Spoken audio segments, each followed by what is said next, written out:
Make a comment on that, but I better not.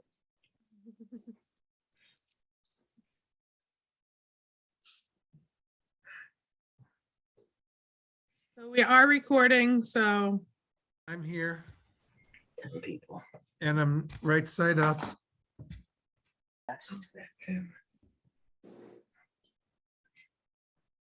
I'm gonna basically mute myself. I'll allow you can introduce yourself. It's a very casual. If people have questions, you know, if you want to share any stories, get to know. I think that this Sarah Shapiro is our Shlemut social worker. Yeah. Unfortunately, I don't have personalized introductions like that for everybody else, but just so you're aware, Rabbi, who Sarah is. Everybody else, Okay.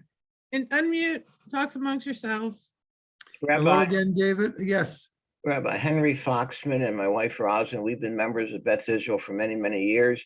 I'd like to know something about your background. Okay. I grew up in Rock Island, Illinois, which is on the Mississippi River, 200 miles west of Chicago. I was, and in some ways still am, a little bit of a cowboy. And I went to the University of Illinois, where I graduated with a bachelor's degree in education and a bachelor's degree in history. And then I went to the seminary in New York, the Jewish Theological Seminary. I entered a 7-year program and was ordained in 5 years, because after the first 2 years, which were the most exciting educational experiences I have ever had in my life, I got bored. And so I went to school year round. My last 2 years of rabbinical school, I was the assistant to the rabbi at Oheb Shalom congregation in South Orange, New Jersey, working with Rabbi Alexander Shapiro, Olav Shalom. And I've served 3 congregations as the permanent rabbi. I spent 10 years on the Jersey Shore. We lived 4 or 5 blocks from the ocean. So every Shabbat in good weather, our kids would walk to the beach with us, and we'd have a wonderful time walking and playing in the sand. And then we moved down to Boca Raton, because with having a beach that close, we had to go somewhere else that had a beach that close. And after I left Boca, after 6 years, I went to Charlotte, North Carolina, where I spent 25 years. And all 3 congregations I served grew significantly while I was there. And then I retired 3 years ago. And my wife sat me down and she said, "So now that you're retiring, what are you going to do?" And I said, "I'm going to set up my trains, and I'll do it in the loft over the garage, and that'll give me plenty of room." And she said, "I'm not going to allow you to stay home 8 hours a day. So you've got to find something else to do." And then she went through my papers that I was receiving in the mail from the RA, and she found that they were offering a course on becoming an interim rabbi. I took the course and I came home excited. I said, "Boy, I can do this. That would be very nice." So I spent my next 2 years working with the congregation Bethel in Norfolk, Virginia. And after they had a rabbi, I left and took another position in Orlando, Florida. And I am there this year. They just engaged a new rabbi, which many of the officers believe was because of me. And I said, "You did the interviewing. I wasn't there. I didn't do anything. So it's all because of you." They had become very despondent and despaired when they couldn't get a rabbi the first year. What's wrong with us? We're a nice sized congregation, there's 600 families, and why couldn't we get a rabbi? We're nice people. I didn't want to tell them not all of them are nice people, but I said, it's a bad time.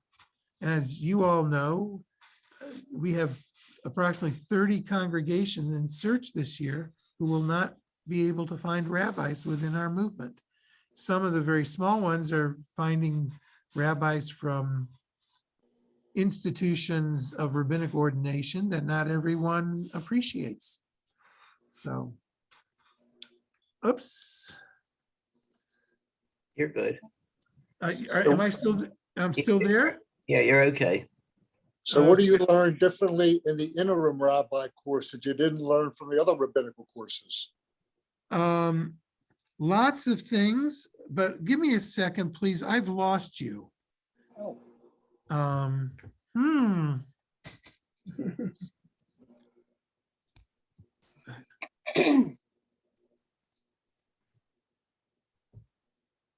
Camera's still on.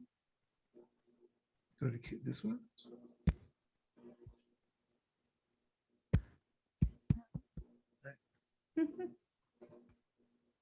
All right, just keep going. Okay, I will just. Make your computer easier to use. No, that's okay. We'll just, I'm so, if you can see me, that's okay, but I cannot see you any longer. So, oh wait, let's try that. Rabbi, There do we you want go. me to come? No, I switch got it. Computers with Eliza? No, I got it. Okay. For some, I don't know what happened, but fortunately I do fingerprint identification and my finger accidentally hit the identification spot. So anyway, I'm sorry. So what's different? There are a lot of things that are different. Number one, I am not here to rebuild this congregation in my image. As if I were a permanent rabbi, I would be trying to build the congregation to be what I believe it should be and can be. I am here to try to help Beth Israel become the best Beth Israel it can be and help prepare you all for your search for your next permanent rabbi. And see if I can't find things that we can do that would be more attractive to rabbis who are in search than we found last year. So, Rabbi, my question is, and I don't know how much the search committee shared with you, is it that the newly ordained rabbis or the rabbis who are looking for congregations, because it's a supply and demand thing, they can be pickier, or is it that we have had too narrow a focus of specifically what we want in a rabbi?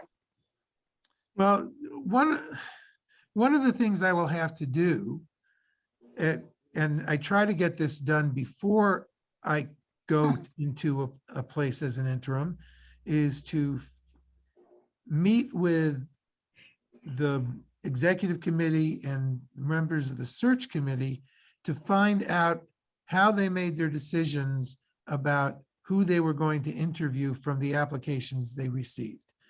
And what were they looking for? And how many people on the search committee were looking for the same thing? Or did we have a number of different perspectives we were looking for in the new rabbi?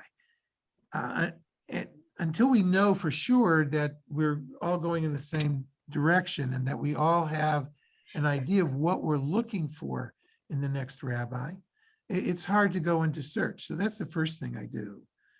And I'm not coming in to change the congregation, but I am coming in to make the changes that the congregational leadership would like me to make.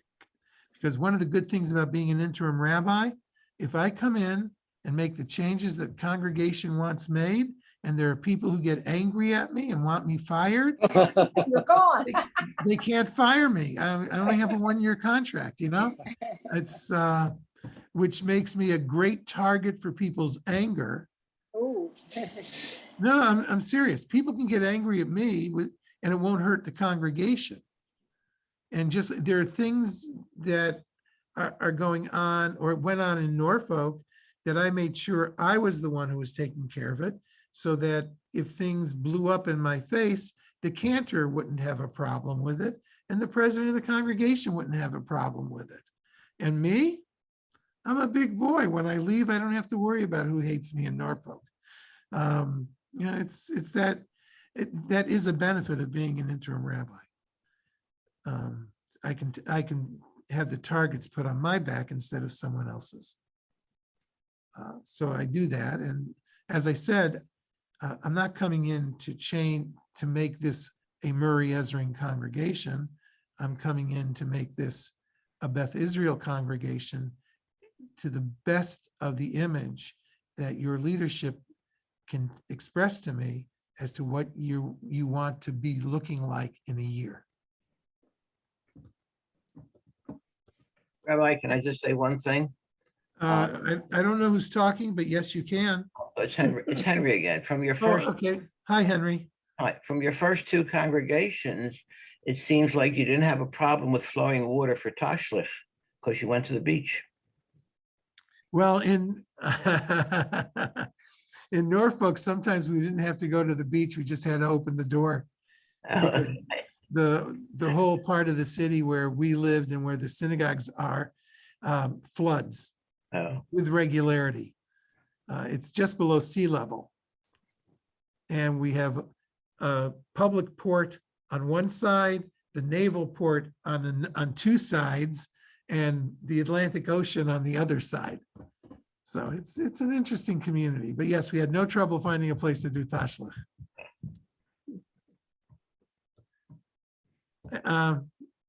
Anything else? Oh, that's all. Okay. I have some questions that Becca emailed me. Oh, I okay. just have to find them. Sorry, I got called out of the room. No, that's fine. Quickly. And I apologize if you already answered these. No, Anne, Betty, and Mona, is it possible for you to turn on your cameras so I can see you? Hi, Mona. Oh, there's someone in the background too. That's Russ. Hi, Ross. And maybe here she might have gone home. But that's me. Okay. All right, so here are the two other questions that With COVID changing the length of services on Shabbat, how has Rabbi Ezring addressed the length of services to keep everyone happy? Musical Fridays have become more and more popular. Many use new tunes we don't normally use. How does Rabbi feel? Oh, you're asking me the wrong questions, I have to tell you. Number one, I have no problem with shorter services. yay!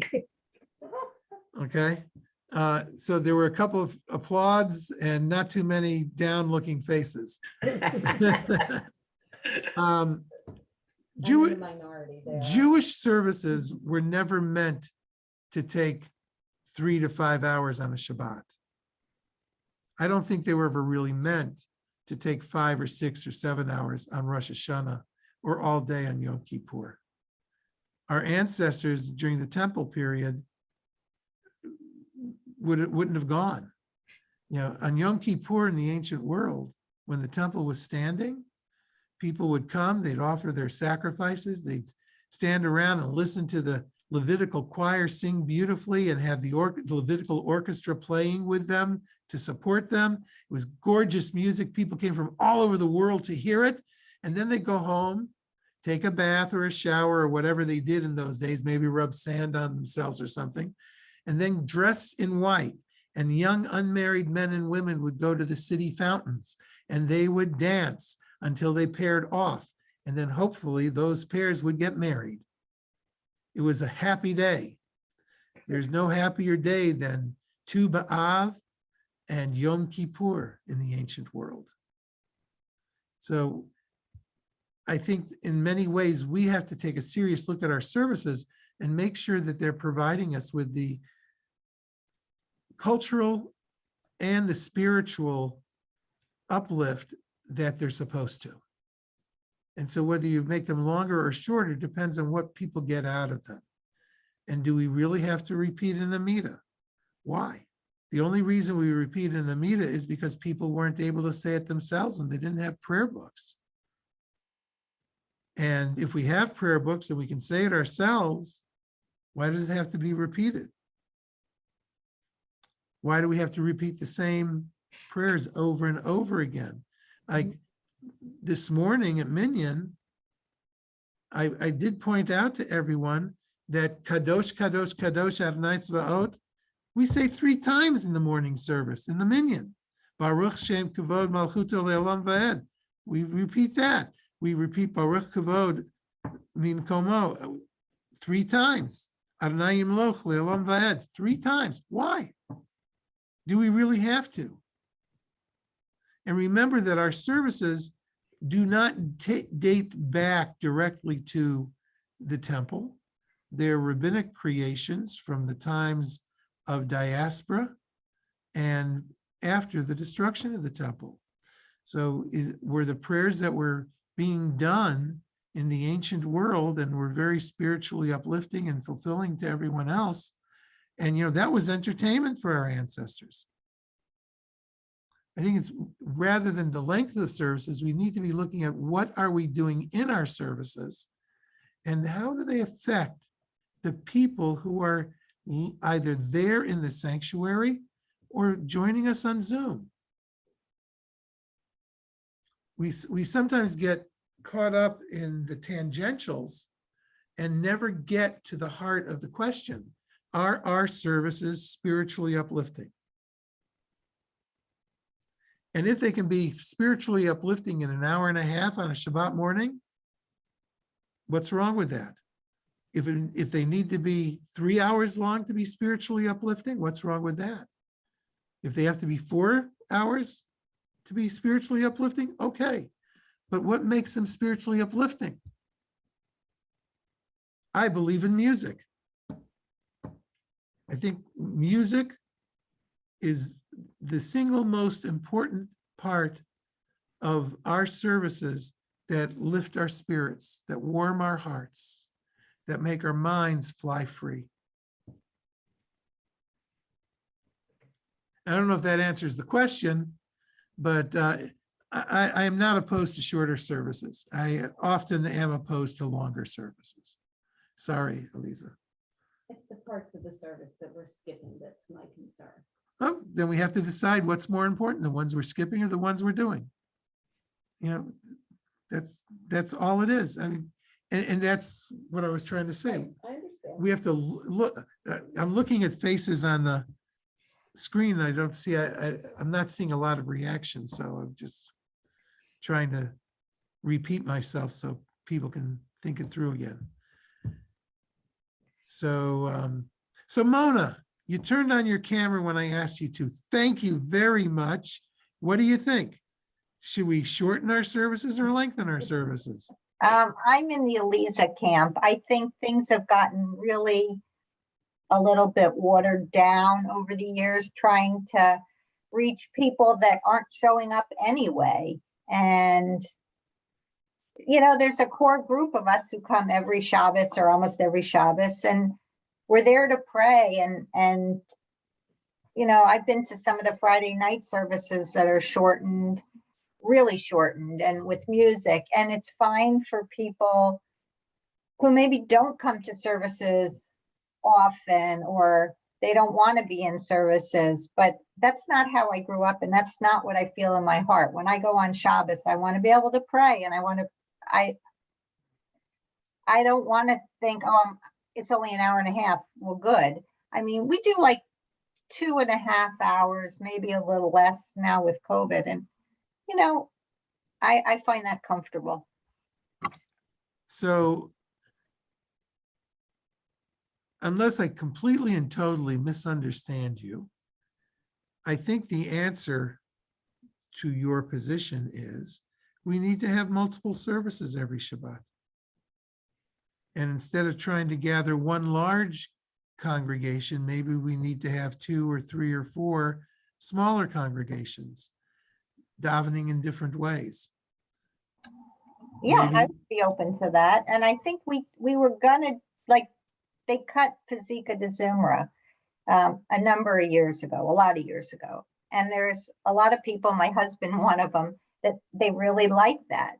And we were gonna try to get a group of us to come early and do it, and then join the rest of the service, like at the Torah service or whatever. Mhm. But it just, I don't remember if that was right before COVID or whatever. We didn't start it. Yeah, because it was really because of COVID. Okay, because of COVID. And you know what? We're beginning to come out of COVID a little bit. And I think that we can, in Norfolk, the Orthodox congregation obviously refused to use Zoom or any other technology on Shabbat. So they were running a minyan in every room of their building so that they could get people together. Yeah, and again, I think we have to look at the very tight little envelope that we have of what we view as services and blow it open and reimagine services. And maybe what we do is we're together for Shachrit and separate for Musaf, or separate from Shachrit and together for Musaf. In Charlotte, we ran a yoga service, we ran a learner's minyan, we ran a meditation service, we ran a rock service, we ran a preschool service for preschool families where parents and kids came together. We did a lot of different things. And to the question, where's Sarah? Sarah, could you raise your hand for a minute so I can see who you are? Hi, Here. Sarah. How are you? Hi, well, thank you.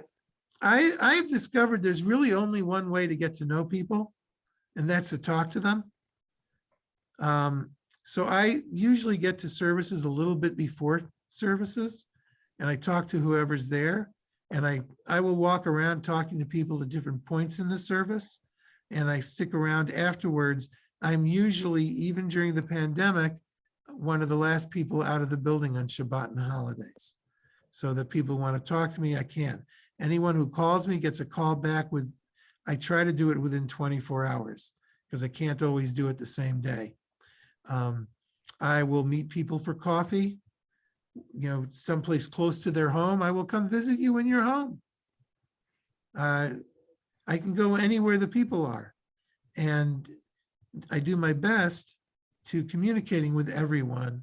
And of course, unfortunately, one of the other ways, especially recently, is when people are very ill and their lives are in danger or they're dying. That's when I get to know families at the worst of times, because I don't believe that a rabbi should not be present at all those kinds of times that people need us. In fact, on Friday, we had 3 people become ill in our congregation.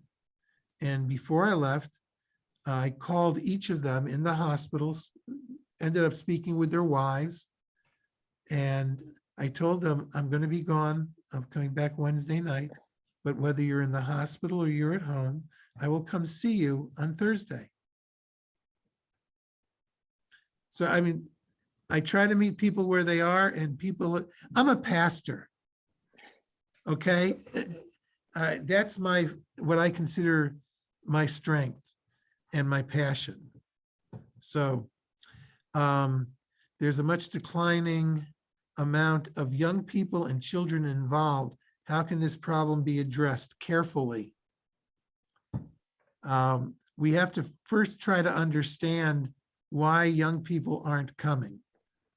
There is an aspect of young people's perspective on life today that is difficult for all religious institutions to overcome, and that is a tendency to be afraid or not want to join things, especially if there are things that will demand long periods of their attention spans, long time of their privacy. So the best way to do that is, again, to meet them where they are. And I've gone to bars and done Torah on Tap programs in bars or people's homes. I set up classes in people's homes with their neighbors. I could ask Justin. Hello, Justin. I could call Justin one day and say, Justin, you live somewhere. Do you have other Jewish young people in your area that you're friendly with? Would you be willing to invite them to your home to come and meet me? And I will discuss any topic you want me to that evening. And then see where it goes from there. And I could do the same thing with Ellen or Myra, or maybe even with Becca, you know. Rabbi, Um, Rabbi, yeah. one of the things, a few people that I know who don't come to shul very regularly, younger people, and I'm a little bit older, their attitude is they can't connect. They read prayers in Hebrew, they can't connect. They're reading a Torah that's 3,000 years old, and they want to know, how does it apply to me today? And that's the world they live in. It's a now world. Well, okay, but I don't, Henry, see that as an impediment to getting them to services, because most of my sermons are trying to, I don't really call them sermons, I call them discussions or presentations. I try to touch people's hearts. I try to help people understand how to find their own spirituality. I try to relate.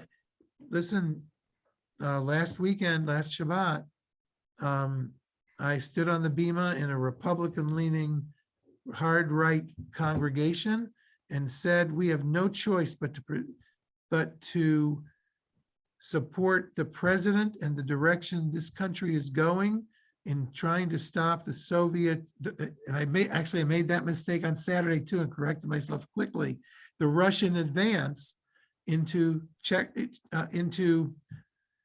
Ukraine. And it was a very unpopular, it got a good response, and I asked to send money to Masorti Olami, who are helping Jews get out of Ukraine. We got a good response, but I've gotten a phone call already, and they thought it was Democratic hogwash. And so they think we should go in and bomb Russia. I said, I have grandchildren. I'd like them to be able to live out their life rather than die when they're 10 and 8. That's the bottom line. Do we really want a nuclear war? But we have to stop. We have to stand up for what's right. And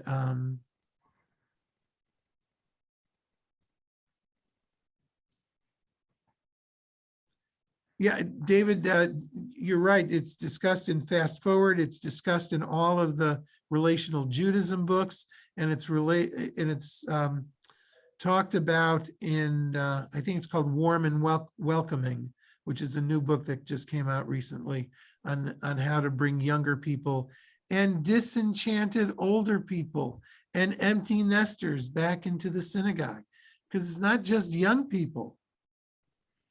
Part of the problem is, for the most part, synagogue life in America, just like church life in America, has become irrelevant because it's focused more on maintaining the existence of the institution than on strengthening the spiritual existence and connection to God of the individuals.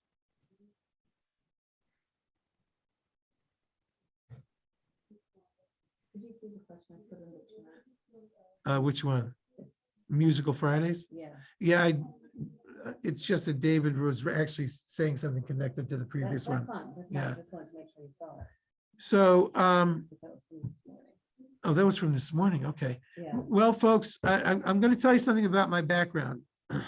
My father was a chazan and an ordained rabbi. My son is a chazan. I believe music is very important. And I believe firmly in what I said last night, that cantorial music as we know it became part of synagogue life when Jews weren't allowed into the opera houses of Europe. And so popular music at that time was opera. And so opera entered the synagogues. And believe it or not, there were many Jews who thought it was terrible that we were wasting our time listening to these men sing rather than building our own spirituality with straight davening. Let's daven, eat, and go home. but that we entered the golden age of davening. Well, popular music is no longer operatic. And maybe what we have to start doing is start looking at different ways. I started a youth band that played soft rock music for liturgy, music written for Jewish liturgy. And we went from 30 to 40, 50 people on a Friday night to 150 to 200. Because who's not going to go to hear their kid or their friend's kid sing and play? And after that, we created a group called Haruach, the spirit, the soul. And we did Rakha Shabbat, where we did a real Jewish rock music written for liturgy once a month. And again, we started getting 150 or more people every Friday night. And then when people got tired of that, we moved to different kinds of music. We've tried drumming. We've tried string trios and quartets, different kinds of musical applications that can relate to different people in the congregation. Judaism is an evolutionary force. It is not stagnant. The moment we stop evolving, we die as a movement or as a synagogue. We have to continually be offering what the membership of the congregation can relate to, regardless of age. So if I can just guess. Yeah. The context for the person who asked this question. I think that there has been some resistance sometimes when like Cantor Rolnick has introduced new melodies. So I think it's more about like, how do you get people to embrace new melodies, and that it's not Torah, you know, whatever tune we used for Elaine, it was not Torah Sinai, that That came from building on Camp what- Ramah, actually, not Right, from Sinai. Right, so but building on what you said, that we're constantly evolving, that there will be a group of sort of regulars who may not embrace that. So how do you get them to be open to that? Is I think what this person was getting at with their question. Okay. I forgot. The first thing we have to remember is that not everyone picks up music quickly. When I was a kid, if I heard a song once and then the cantor sang it again, I could sing with the cantor. I can't quite do that anymore now that I'm in my 70s. It takes me a little longer to learn a melody with the words. Your eye, Rob. So Got it. one of the things we have to do is if we use a new melody, we have to use it often enough for people to learn it. And if we're really good at what we do, our musical services will continue to change every week as we go through bringing back old melodies that we know and integrating in new melodies that we may not all know yet, and build a service that everyone will learn in a relatively short time. What we did for a while in Charlotte, the Cantor Rushvard and I put together, I'll tell you how old this was, cassette tapes of 4 entirely different Friday night services that we were doing, and sent them out for free to the entire congregation. So if you wanted to be able to be familiar with the melodies we were using on any Friday night of the month, all you had to do was play the cassette once or twice a day, and you could come and be part of the service. No one wants change, and yet we all want change. And we have to remember that we human beings are constantly changing. We are not stagnant.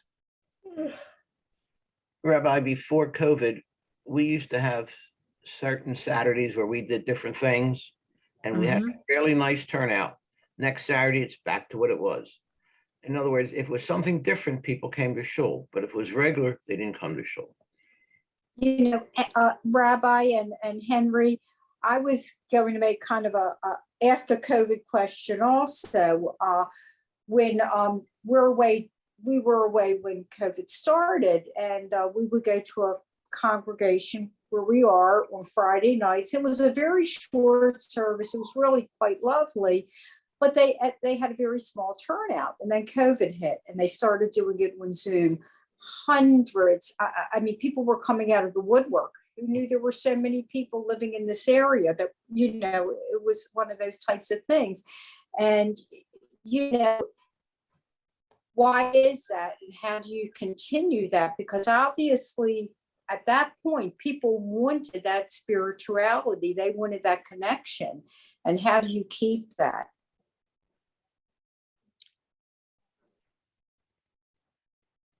I believe that there are ways to do that. I also believe, first and foremost, that Zoom services are here to stay. There'll be hybrid services where people will be present and people will join us virtually. And before COVID, I was allowing people to do aliyot and take parts in the service from home if they were unable to get to the synagogue.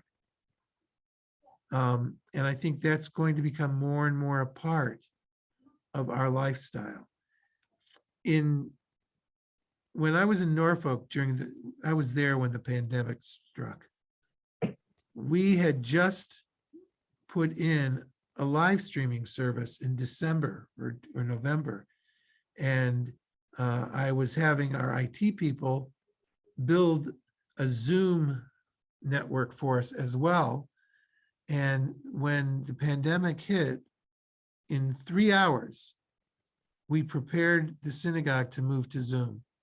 And we broadcast online streaming, Facebook Live on my page, Facebook Live on our Cantor's page, Facebook Live on the synagogue's page, all through Zoom. And our services were interactive. There are a lot of things we can do, but what COVID has taught us is that when people are in crisis, they still will turn back to God and to Jewish community. So our minyan, which we had trouble getting a minyan in Norfolk, which was used to having morning and evening minyans, but they combined 2 or 3 synagogues and we still couldn't get minyans every day.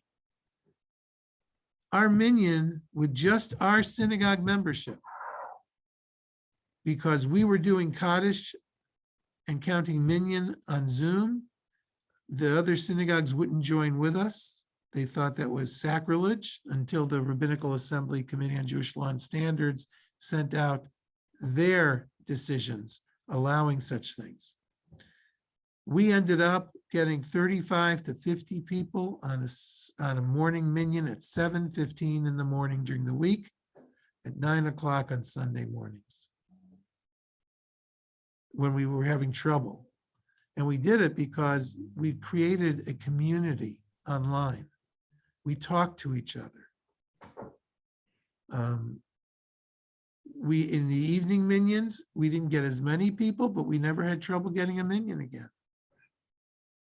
There are lots of things we can do. One of the things I've done recently in the last month to 6 weeks is I've started calling up people who are having a yurt site announced over Shabbat and asking them, one of them, if they would talk for 2 or 3 minutes about the loved one that they're saying Kaddish for. And you know what? The people I asked have felt honored, but the people who were either present or on Zoom loved it, because you get people sharing their heartfelt thoughts about people they love. And what are services for? For us to be a community supporting each other and to hear people telling us what's important to them. So there are lots of things we can do. And you know, you have a custom here of reading off the names of all the yurt sites every morning and every night that you have minyan. That's a very interesting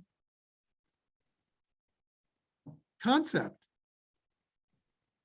But I'm wondering, maybe we should be getting people a couple or three people a day speaking about their relatives.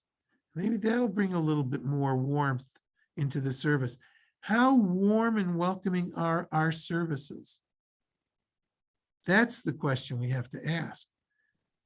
Are we having services just to satisfy me? Or are we trying to have services that will satisfy a community? And if we're trying to have services that satisfy a community and you're a regular, are we satisfying the community? And what needs to be done if we're not? So as I said already, I'm a believer in multiple services. I'm a believer in changing things up that will draw more and more people into the building, not necessarily into our sanctuary for the main service. How can we survive without a school? Good question.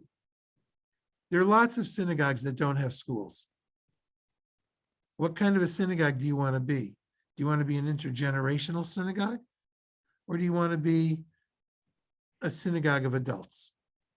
If you want to be an intergenerational synagogue, then we have to think about what, please do not take this as an insult, but we as a synagogue have to look at what we're doing wrong if we can't get young people with children into our building or teenagers into our building. We may be doing everything right, but we may not be doing the right things to draw the younger people and their children into the synagogue. So what do we have to do? And there are some ideas out there. Again, I'm a big believer in relational Judaism, and those books and Warm and Welcoming that David mentioned before are books that can guide us in trying to come up with ideas. I would turn to the leadership of the synagogue and say, perhaps one of the things we have to do right now, starting right now, is to create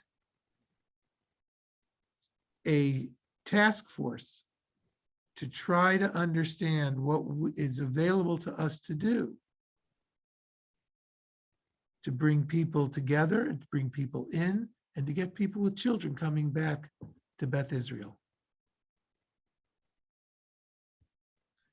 But it's work we have to do together. It's not work we can do by saying, all right, Aliza, you're the next president, get it done. It doesn't work that way. We all have to do this All of us. together. All of us together. That's it.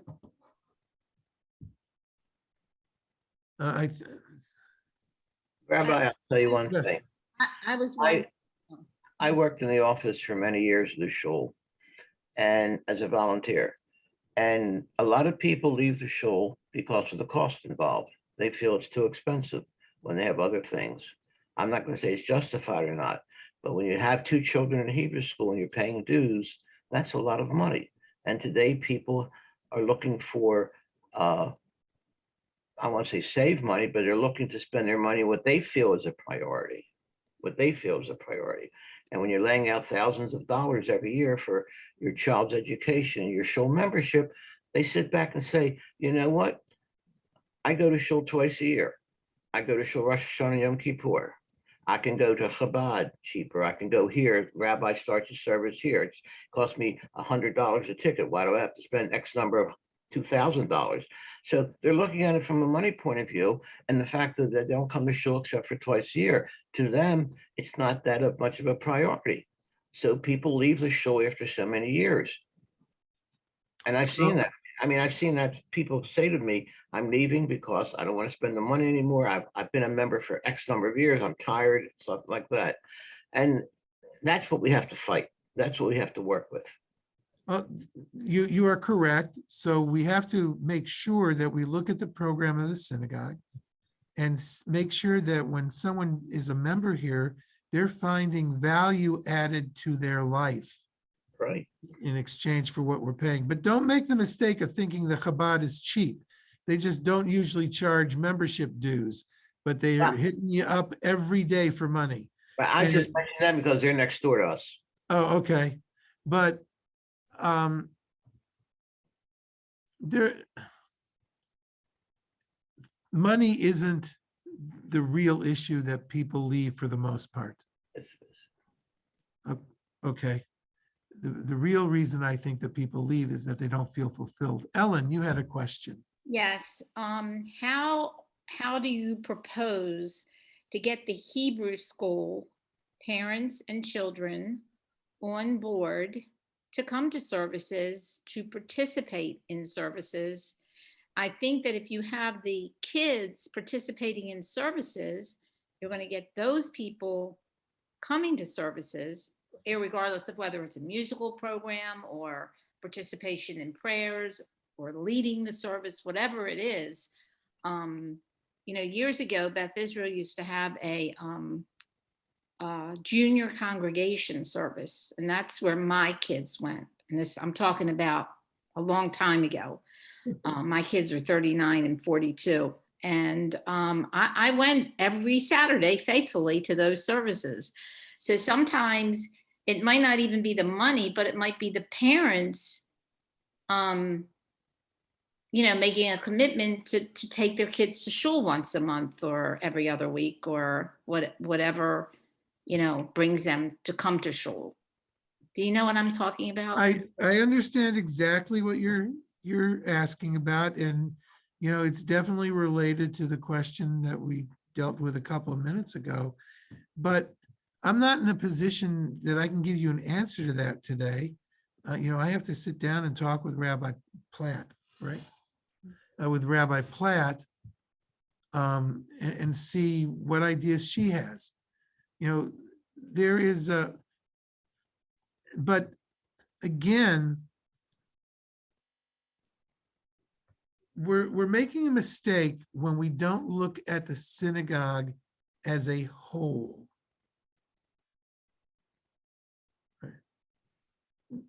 I look at the screen and there are a number of people, I have no idea how old they are, what they look like, etc. I can give you their names, but doesn't help. I see a couple of young men's pictures on the screen. Old people. And I see a lot of other people, but when we are trying to approach questions like this is a whole synagogue issue. And how do we make young families feel when they walk in here on a Shabbat? Are we really warm and welcoming? Do we really want the children there?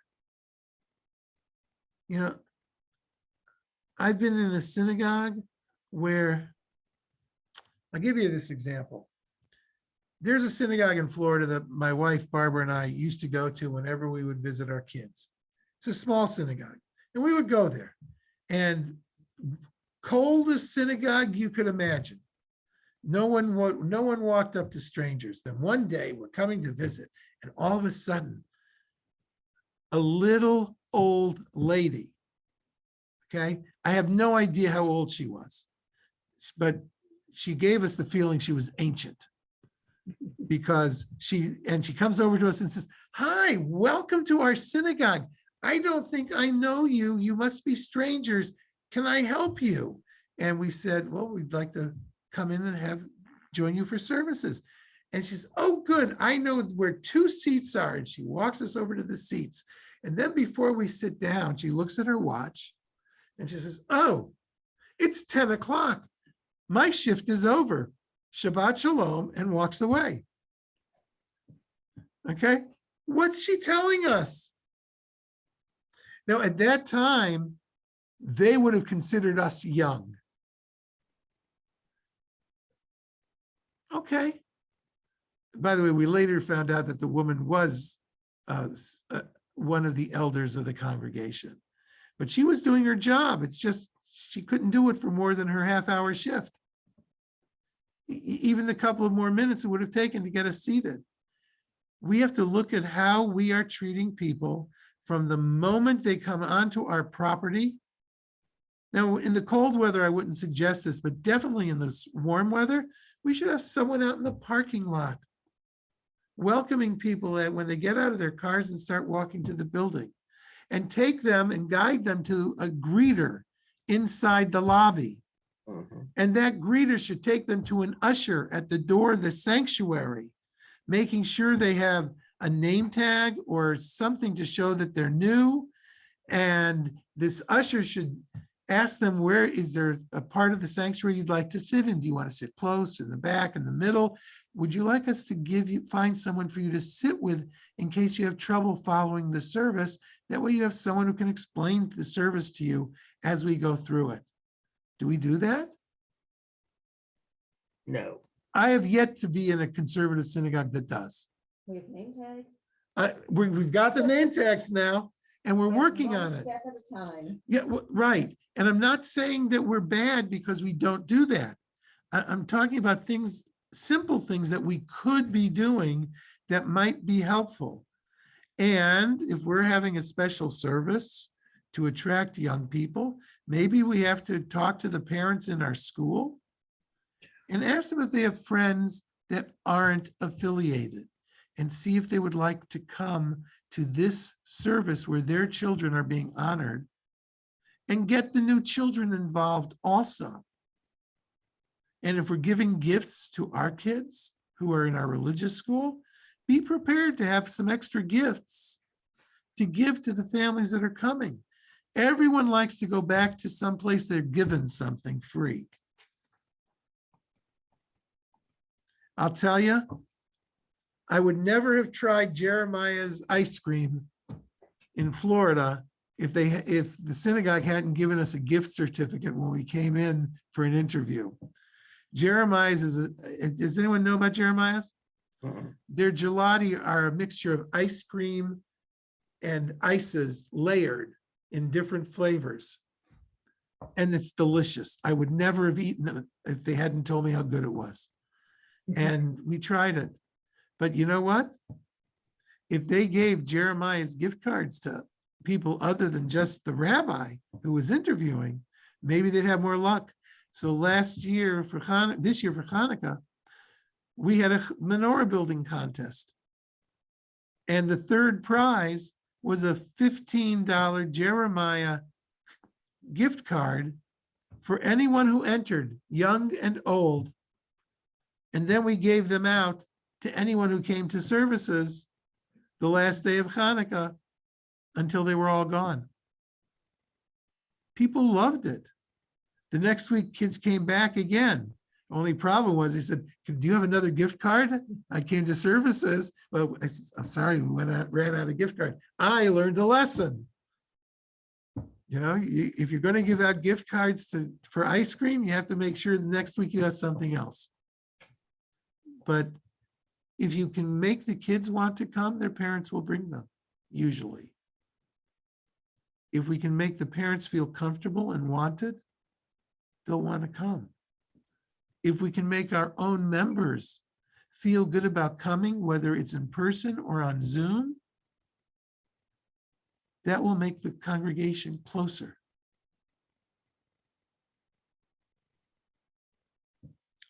Any other questions? Do you have any other questions? Those were the only ones that I was given ahead of time. Well, I'm still here if you can think of anything. Anyone here from Illinois? Anyone root for the Bears? Oh, you have to be a Ravens fan now. I am eclectic in my love of sports teams. I love the Yankees and I always will. Can't believe you told them that, Rabbi. I was just about to tell you not to tell them. Rabbi, you got to start off on the right foot, and you don't say you're a fan of the Yankees, that's for sure. But I will not complain about going to Ravens games or Oriole games. Look, I have a former assistant rabbi who is now the senior rabbi at Sheriff Israel in Dallas, Texas.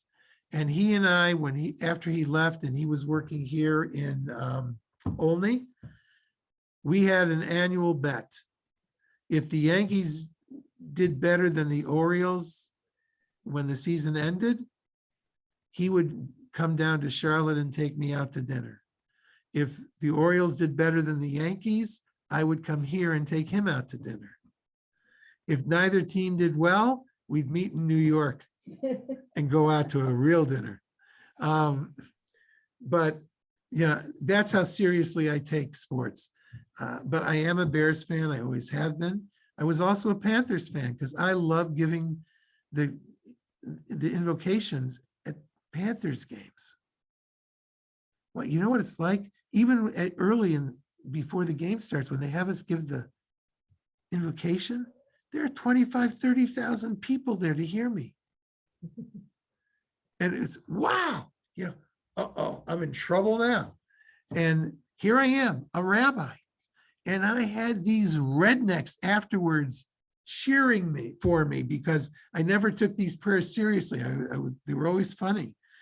And they loved them.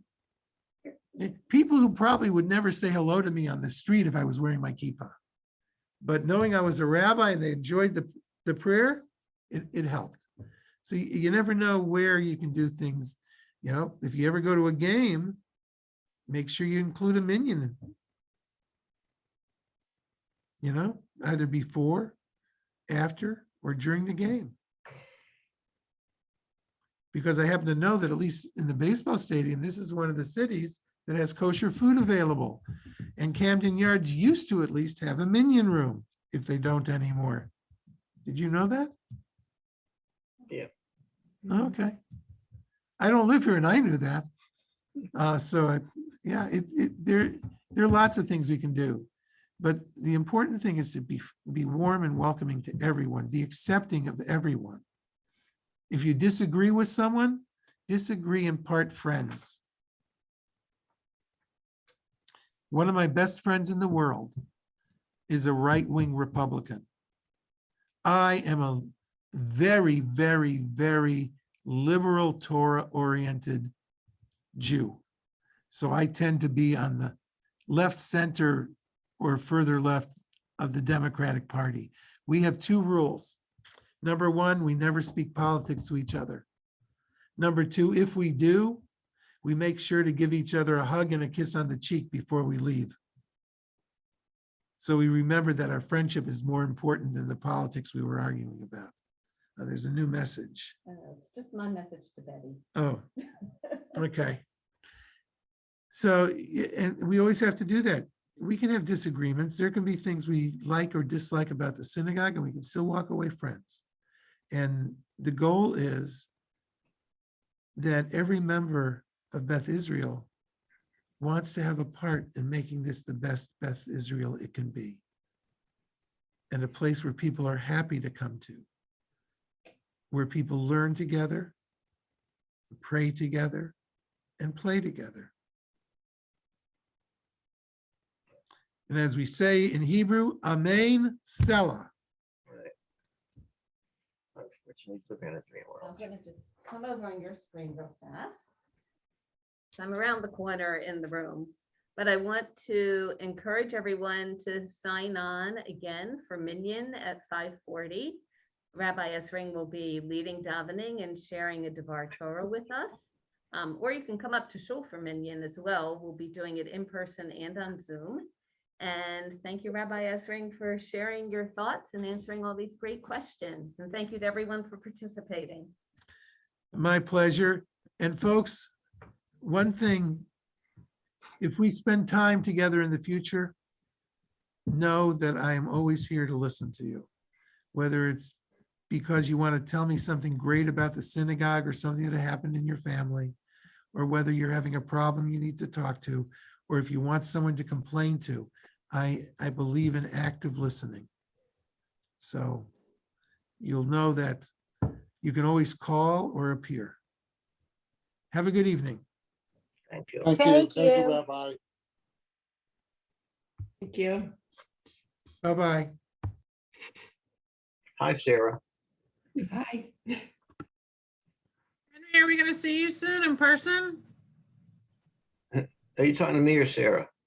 Henry, I see Sarah. You see me on Saturday. I'm sorry. Not ready for Saturdays yet. I'll see you guys soon. Well, I'm there on Saturday mornings if you ever want to meet with me. I'm Okay, there- tell Roz I say hi. I'm there from like 10 to 12. I first have to get her into the computer, then I leave for shul. Gotcha. Hi, Roz. She only half dresses on Saturday, the upper half. So, you know, that's why she likes Zoom. She doesn't. Exactly. Right. You Okay, can roll I'm on gonna go bed, get them set up for dinner. have fun. Who's I'll that? see you Is soon. that Ann in the background? Yeah, Ann just walked in. You're not, Henry and Roz. you're not at shul, are you? Are you at shul? Now, why do you ask that if I'm standing in Becca's office? I thought maybe you're playing hooky. I don't know. No, I just didn't show my face because I was working and I didn't want to be rude. I I'm wanted to glad listen. somebody's still working in this world. Take care of the rest of us. You guys I take get care. to- I'll talk to When you I later. get to be where you are, I'll do the same thing. I hope you do. I hope you make it, kid. I really So do I. Yeah. It's about better time one. Ann It's started. better than the working. alter. Oh, Jeffrey. Hi, Jeffrey. I got to that. Hi, Jeff. Jeffrey, you didn't say anything. Ann, I'm surprised my wife didn't join in since she's the Schmulmet nurse. Yeah. Jeffrey, I thought you'd have a question or two there. Jeff, I did. I'm It was all glad- taken hey, care of. I'm glad you've joined in. Why? Henry, the Why? two questions. Because you This is always have a important. comment. This is a very important decision that has to be made. Yes, and I'm glad you were in so you can voice your opinion. The two questions that go. Eliza had Wait a minute. actually came from Jeff this morning. He wasn't sure if he'd be able to get on. So he gave them to me earlier What are they? about I music found it and very- shorter services. I found it very interesting, the spread on some wanting to leave it alone and some wanting shorter. Yeah, I agree with that. Yes, I did not, I agree. You know, he's coming into a congregation that is habit oriented. In other words, Saturday morning, 9:30 to 12. And if you start doing things that's going to elongate that, I don't know if the congregation will handle it very well.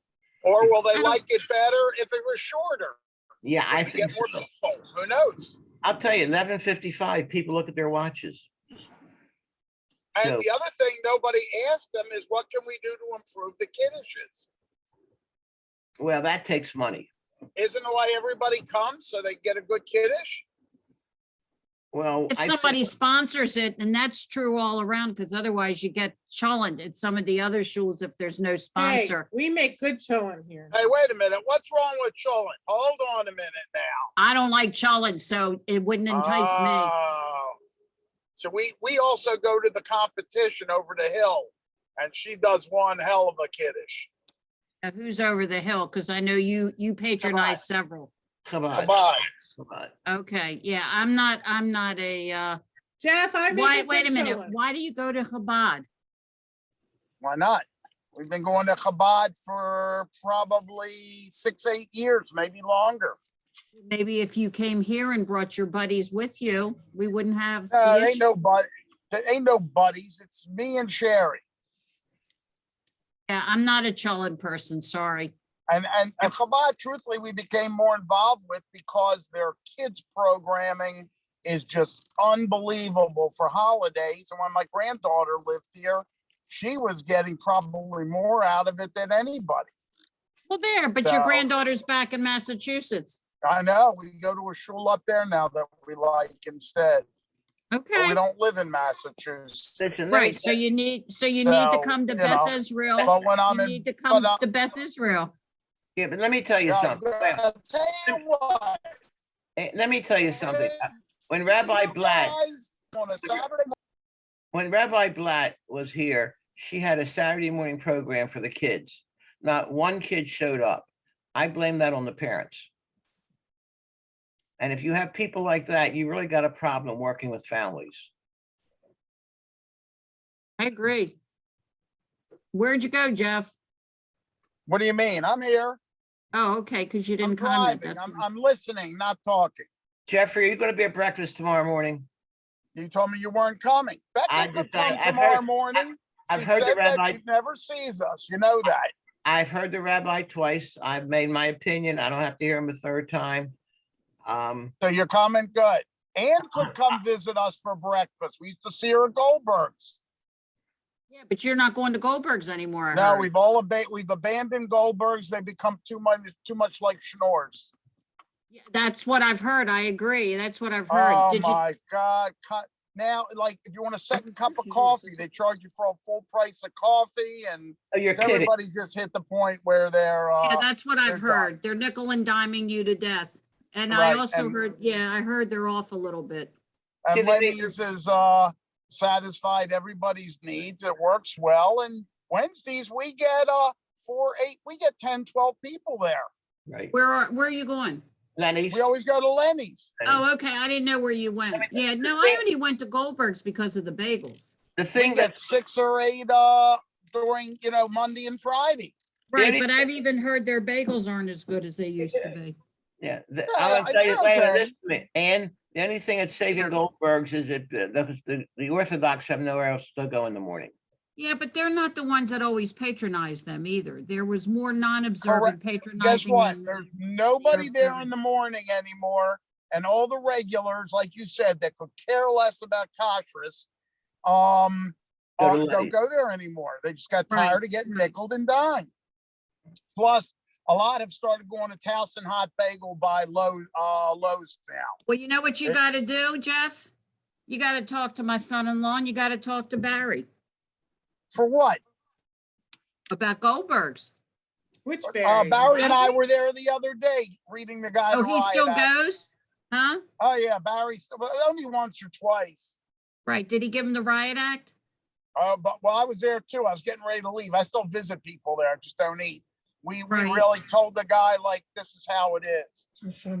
Hey, so is John and your daughter going to Israel for Josh's wedding? No. I'm amazed how many people from Baltimore are going to go. He caters Goldberg? No, they're going to. Josh. Josh Nabazzi. I'll see you guys later. Jeffrey, I'll see you tomorrow morning. Okay, I'll see you All tomorrow. right, Jeff. I'll see the others at Shul in half Good an catching hour. up. All right, Becca- good catching Becca, up. And I'll see you guys. Oh, and All right, Tracy, dear. This is yours. isn't it? Bye-bye. Turn us off.